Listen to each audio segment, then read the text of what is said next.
Quiero llevarlo rápidamente a Isaías capítulo 10, versículo 27, que es la base de la palabra profética, tremenda palabra expuesta y aplicada por nuestro amigo, el pastor Efraín Larios. ¿Cuánto fuimos bendecidos por esa palabra? Tremendo reto que nos lanzaba el pastor Efraín, un hombre de fe, un hombre de proyectos, un hombre de visión. Y recibimos esa palabra con todo el corazón. Amén. Dice la Biblia en el versículo 27, Isaías capítulo 10, versículo 27, acontecerá en aquel tiempo que su carga será quitada de su hombro y su yugo de su cerviz. Y el yugo se pudrirá, ¿qué dice? ¿A causa de qué? A causa de la unción. Y repite esa palabra, y el yugo se pudrirá a causa de la unción. Yo quiero hablarles sobre la oración que rompe el yugo. Oración que rompe el yugo.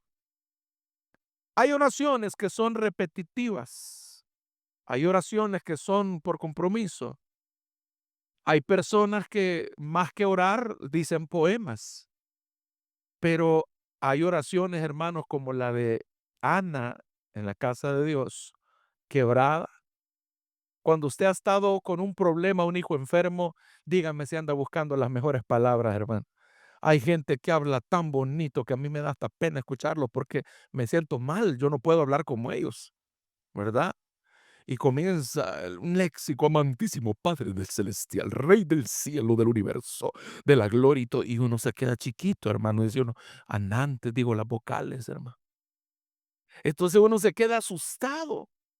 Pero mire, hermano, no hay como la oración con intercesión, la oración de un necesitado. La oración de aquel que clama y no solo clama, sino que gime y llora en la presencia del Señor, que se lanza al suelo y que dice una madre: Señor, enférmame a mí, pero deja libre a mi hijo, deja libre a mi hija. Qué llanto más impresionante de un padre, de una madre, de una esposa, de un esposo quebrado, quebrantado en la presencia del Señor. Hay casos que uno no entiende, hermano. Hay oraciones que uno le ha tocado hacer, y todos aquellos que están en intercesión, la gente que visita enfermos, qué oraciones más tremendas. Hay momentos que uno no sabe cómo orar, que uno le tiene que preguntar al familiar: ¿quiere que ore por sanidad o porque se lo lleve? Porque hay familias que están tremendo, una oración, un gemir tremendo. Y no se parece a aquella oración que podemos hacer nosotros, como aquel hombre que decía: Señor, gracias, porque yo ofrendo, yo diezmo, y no soy como este, ¿verdad? Que está ahí miserable, llorando. Qué feo.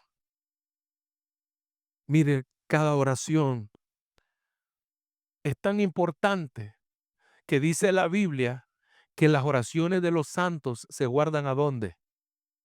Hay una copa que está llena, dice, de la intercesión. Oiga bien, no de palabras chulas, no de palabras rebuscadas, dice de la intercesión de los santos, de aquellos que están clamando por algo. ¿Cuándo hemos aprendido a orar en medio de la necesidad? ¿Cómo es tu oración cuando estás quebrado, abatido?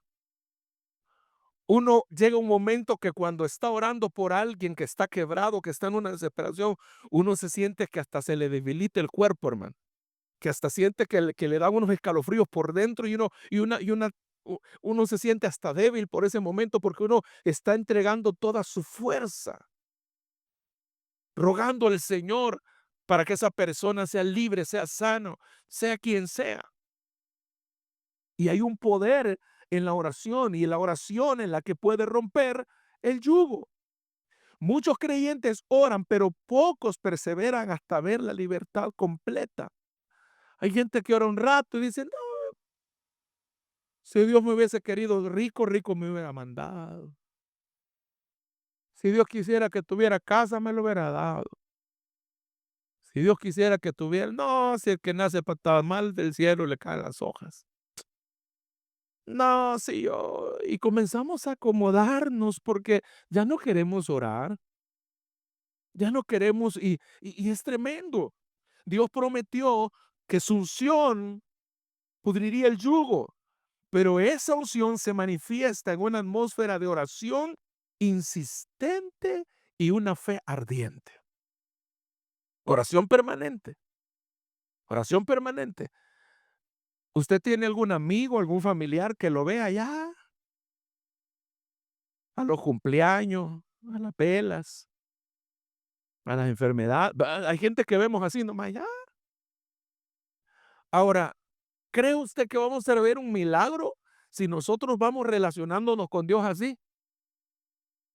No, nomás tenemos necesidad, oramos. Y dice Dios, ve, se me había ido este, ya vino, ve. ¿Y hoy qué querés? Porque a veces llegamos al Señor creyendo que le podemos torcer el brazo con una lágrima de cocodrilo.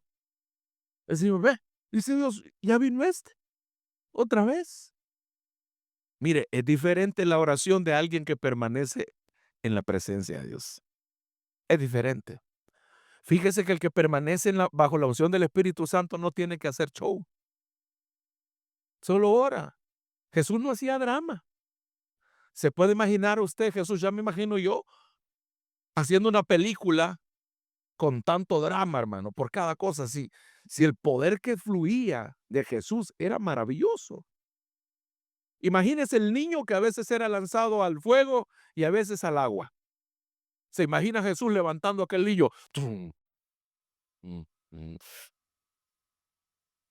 fuego descendiendo y haciendo un montón de cosas y, pa, y parándolo y saliéndolo además y gritando. No, hermano, no hizo drama. Quizá los discípulos, porque el papá estaba bien molesto, se lo llevé a tus discípulos y no pudieron hacer nada, le dijo. Eso da pena, hermano. Eso da pena. Pero nosotros tenemos que aprender como discípulos del Señor, como bien decía el pastor Efraín el domingo, todos tenemos la unción para orar por otros. Ponga su mano sobre el enfermo. Va a dejar que su mamá se muera porque no llegó el pastor. Va a dejar que usted que su hijo perezca porque no llegó el pastor. Póngale las manos a usted. Si la unción del Espíritu Santo está en usted también. Amén. Hay unción en tus manos, hay poder. La oración que persevera es una oración que pudre el yugo. Orando, orando. Hay procesos de enfermedad en la cual tu esposa, tu esposo va a poner sus manos sobre ti y vas a ser sanado. Imagínense quién estaba con el pobre Jonás allá en el vientre del pez. ¿Quién le puso las manos a Jonás? Nadie, nadie. Qué terrible. ¿Se pueden imaginar cuál era la oración de María al ver que estaban crucificando a Jesús? Ella sabía desde el inicio, supo que ese niño iba a padecer, pero nadie está preparado para ver sufrir a un hijo. Nadie, nadie. El punto es que Jesús no hace drama para sanarte. Solo persevera en la oración. Solo persevere en esa petición y créale y sígale sirviendo. No se vaya a quedar solo porque Jesús no hizo el milagro. Diga al que tiene al lado, de algo nos vamos a morir. A veces Dios dice que sí y a veces Dios dice que no. Bien difícil que la gente se muera de choto. Se muere porque se enfermó de algo. Pero que se murió así porque solo que, no, siempre hay algo. Casos extremos, los accidentes de auto, aéreos, alguien que lo atropellaron, pero por lo general está bien. Y de repente se mueren. Es increíble eso. Por lo general, algo va a padecer, algo va a pasar, pero si en la misericordia de Dios está sanando, no va a sanar. Imagínese usted que viene Dios y te pregunta, ¿por qué quieres que te sane? Dame una tan sola razón por la que quieres que yo quite la enfermedad que hay en ti. El apóstol Pablo se presentó delante de Dios y oró y dijo, 3 veces me he presentado por esta misma causa.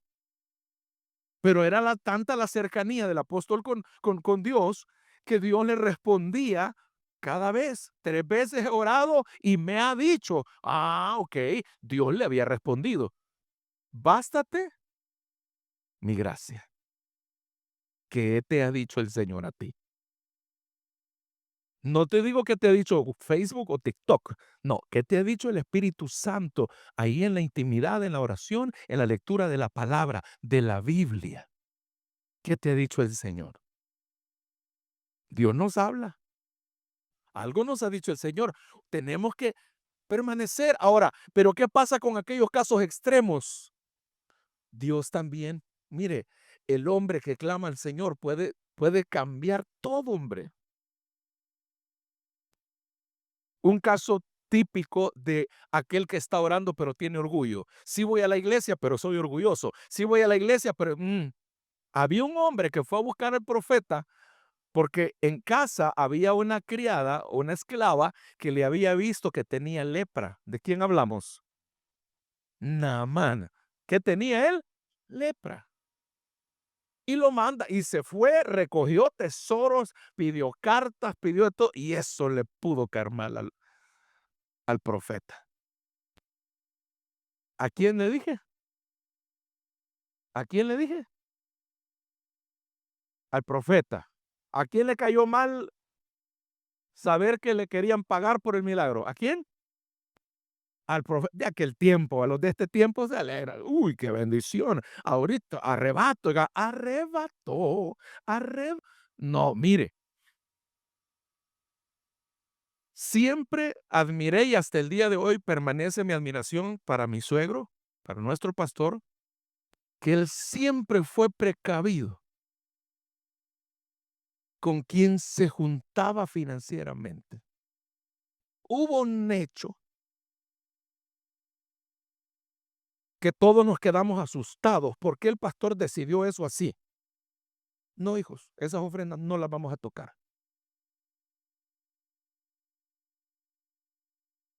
Mire, hasta ahora le voy a decir esto, cuando el pastor no sabía, no estaba seguro de qué gallina había parido ese huevo, no solo una vez, la pastora es testigo, tomaba esa ofrenda y ¿qué hacía, pastora? La depositaba al altar. ¿Por qué? Porque decía, mejor es necesario santificar esto, porque a saber. Y uno decía, pero qué, pero estás hablando de un hombre de Dios. Pero si está hablando de un tipo comerciante del evangelio, arrebata, hermano, arrebata. Y habían dos que andaban juntos, el criado del profeta, llamado Giesi, emocionado porque habían llevado vestidos, alhajas y de todo, hermano. Pero el punto es que el profeta no quiso ni siquiera salir a verlo. Mandó ¿a quién? Al criado. Mire, hermano, cuando nosotros nos ponemos más orgullosos con Dios, más nos restrega el Señor. Pregúntese cada vez que no podemos ver la gloria de Dios en casa, que no podemos ver aquel milagro, pregunte, ¿será que estoy demasiado orgullosito? ¿Será que hay algo que me está queriendo enseñar el Señor? Si tus vergüenzas son tus bombones, tus dedos, achúñate del Señor. ¿Entiendes el lenguaje? Descalzo nos deja el Señor.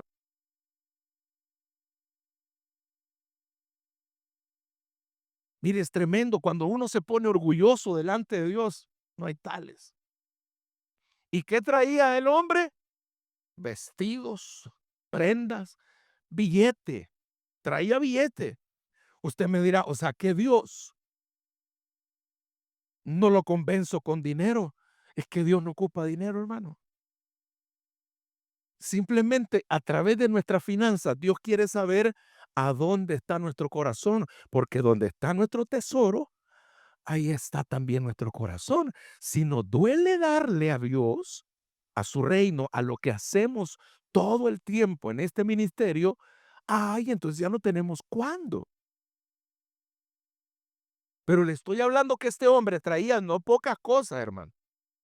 Pero el profeta, el Espíritu Santo en él, ¿verdad? Le dijo, no salgas, manda y da la orden. Me extraña, el hombre tenía criados, el hombre tenía gente bajo autoridad y se asustó porque él esperaba que lo trataran VIP. Él estaba esperando que lo esperaran en la sala del profeta. No, lo voy a decir bien, del profeta. Amén. Estaba esperando que lo esperaran en la sala del profeta junto con los demás profetas que iban a orar por él, que le gustaban recibir plata, vestidos y alhajas. Y no fue así. Le mandaron el criado. Cuando, mire, eso es cuando Dios mismo nos está moliendo el orgullo, hermano. Espérate, papadito. Oiga bien, el mensaje se lo dio una criada, una esclava. Fíjese que aquí con esta, nuestra facha, nuestra humildad, cuando nosotros estamos enfermos, fíjese que oramos a Dios. El Dios de Israel es poderoso. Y hay un profeta. Que si usted, mire, si el profeta ora por usted, o mire, usted va a ser sano. Nosotros creemos en Dios, honramos nuestros, nuestros profetas, creemos la palabra. Y aquel hombre dijo, no, a ser una eminencia. Él dijo, voy a ir a comprar el milagro. Y envió cartas al rey diciendo, ordenale al profeta que me reciba. Uy, eso fue una molestia terrible.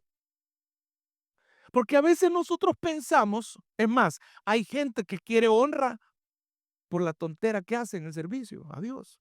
Estoy hablando tontera, hermano, porque uno, dígame lo que Dios nos da a nosotros, ¿cuánto cuesta un chimbo de gas, de oxígeno en el hospital? Vani, tú sabes el proceso que pasaste, que contaste aquí el martes pasado. ¿Cuánto te costaba, les costaba a tu hija, a tu yerno, por ese chimbo de gas? Diario o por horas, por minuto. Va, por minuto le cobraban. Bien barato se lo habían dejado. Respire, hermano.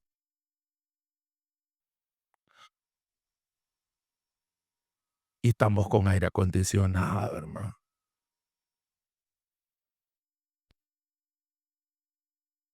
Hasta frío tenemos ya, dicen los hermanos. Mire, del gusto retosamos, ¿verdad? Qué tremendo. Y el tipo llega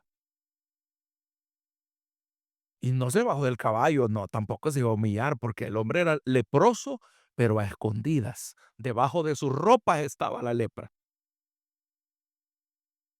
Mire, caras vemos, corazones no sabemos, hermano. Te mira la gente, pero no sabe si hay lepra abajo de la ropa. Y vemos y decimos, ¿y qué le pase? ¿Por qué lo está procesando tanto Dios? Quizás hay orgullo.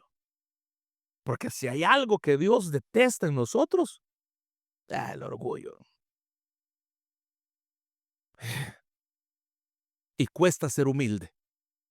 A mí me cuesta, ¿no le cuesta a usted? No, a mí me dan ganas de esa. O sea, me gusta. ¿Sabe qué tipo de líderes me gustan a mí? Pedro con la espada, ¿va? No Pedro sin la espada, Pedro con la espada. Los que no creen por la palabra le revuelo las orejas. David, el rey David, el salmista y rey David no andaba con cuentos, hermano. Salomón tampoco era fácil. El papá antes de morir le dijo, a este me lo vas a matar, a este me lo vas a dejar vivo. Y dicho y hecho. Pero cuesta ser humilde y dejar que Dios nos defienda, ¿sí o no? pero toca, tenemos que aprender. Entonces aquel hombre viene con todo ese orgullo creyendo que eso era, que la plata, que la ropa, que todo eso. No, no, no. Prepare su amén. Si hay algo que el mismo enemigo le tiene miedo, es ver a un cristiano de rodillas, clamando, humillándose delante de la presencia del Señor. Cuando escucha y cree la palabra que dice, clama a mí, que yo te voy a responder, te voy a enseñar cosas grandes, vas a recibir poder, vas a recibir autoridad, se van a romper todas cadenas, vas a ver el milagro convertirse, vas a ver hacerse una realidad. Todo lo que estás esperando, clama, sigue creyendo, sigue humillándote, sigue buscándome. Mire, algo poderoso sucede cuando un cristiano se vuelve y se humilla delante del Señor. Alguien dice amén. Hay poder cuando un cristiano se va de rodillas al Señor. Cuando dice, Señor, ya busqué todo aquí arriba y no encuentro nada. Y fue un empleadito que le dijo, un soldadito que le dijo, con temor, hermano, permítame. Porque ¿cuál fue el orgullo de él? ¿Acaso no tenemos mejores ríos nosotros? Y los menciona. Está mandando a zambuirme. ¿A dónde le dijo? ¿A cuál río? ¿Verdad? ¿Al Jordán? ¿Cuántas veces le dijo que se metiera? 7 veces. No solo una vez, hermano, en ese río Chuco le dijo. Me está pidiendo que 7 veces me meta. Cuando a mí me calientan el agua en la tina, dijo. Pero leproso el viejo, arrogante, orgulloso. A mí no me gusta ir donde esas enfermeras a que me vean las nalgas porque me van a apoyar la inyección. ¿Cuántas veces hemos escuchado gente así? Y sí, usted dirá, ay, dijo nalgas en la televisión. Y todos tenemos, hermano. Bueno, algunos no va, pero ah, ahí va. Todos tenemos. Y hay gente que dice, no, yo ir al hospital, que no sé qué, prefiero morirme. Ay, hermano, hay que ser humilde. Hay que sentarse. Muchas veces lo ven a uno como pastor y lo ven demasiado alto, que a mí hasta pena me da. Porque uno no es más que un ser humano como cualquiera, hermano. Llega, se sienta o salude, buenos días, ¿cómo están? Bien. Y, ay, no sé qué. Y con miedo lo atienden a uno. Es que yo lo conozco, pero no importa, si no ladro, no muerdo. Y uno quiere que lo vean como, somos hermanos, ¿sí o no? Somos hermanos, somos amigos, pertenecemos al reino de Dios. Amén. Que no es que respeto, está bien, todos tenemos que respetarnos, ¿verdad? Todos. Pero a veces podemos levantar un altar a los seres humanos cuando la gloria es solamente para Dios. Pero aquel hombre arrogante le dijo uno de los soldados, hey hombre, no le está pidiendo nada. Es más, ni la ropa dice que quiere que todos los terebejes nos llevemos todo eso otra vez. Y hasta los burros venían contentos que ya iban a dejar la carga. ¿Y qué les dijo el profeta? Llévense eso, no lo ocupamos. A regreso. No, pero que usted no sabe lo que le traemos aquí. Llévenselo, llévenselo. Qué tremenda unción. La unción que dice, si te tengo a ti, lo tengo todo. Mi amado, mi tesoro, fuera de mí, nada deseo, Señor. Si te tengo a ti, lo tengo todo. Mi amado, mi tesoro, fuera de ti, nada deseo, Señor. Qué bonito. Preocupe. Solo vayas a meterse 7 veces al río, va a ser sano. Y el profeta tranquilo, imagínense que le da la solución. Aunque estaba molesto el profeta, sabía que tenía que responder para que sepan que hay profeta en Israel. Terco aquel hombre no quería. Pero ¿qué pasa al ser humano cuando doblega su orgullo? ¿Qué le pasa al ser humano cuando doblega su personalidad, su ego, su orgullo y se humilla delante del Señor? Dice que Dios resiste ¿a quién? Al soberbio, al altivo, pero exalta al humilde. ¿Y qué pasó? Primera vez se mete, se mira, mira, lo mismo. Ya va por la sexta vez y mira, más tullido me estoy poniendo del agua chuca que me está. ¡Qué barbaridad! Échame la toalla. No, hombre, le falta uno, hombre. Bueno, me imagino que poco a poco el orgullo de aquel hombre se fue bajando. Pero a la séptima vez, la piel de aquel hombre salió como que era un niño, hermano. Limpito. Se puede imaginar el testimonio de ese hombre después, tanto de Dios como del profeta. ¡Qué tremenda bendición! Diga, qué milagro. También sucederá en ti. También sucederá en tus hijos. Nadie quiere que un pariente, que un hijo, que una hija sea procesado por Dios, pero es necesario. Es necesario. El himno que más le gustaba a nuestro pastor al final, ¿cuál era? Tus cuerdas de amor cayeron sobre mí. ¿Y qué dice ese versículo? No es fácil, no es fácil. ¿Qué es lo que dice el versículo ahí? Me rodeaste con ¿qué? Tus cuerdas. Mire, Dios tiene maneras como nos trae, hermano. Cuando quiere ver un hombre o una mujer de rodillas, le comienza a faltar agua, luz, teléfono, tortilla. Nos enfermamos. Y dice Dios, ¿sabes qué estoy haciendo? Llamándote por teléfono estoy. Porque te quiero ver de rodillas. Te quiero ver haciendo una oración que va a podrir ese yugo que te ha tenido atado y atada. Porque en la oración es donde hay poder. ¿Alguien dice amén?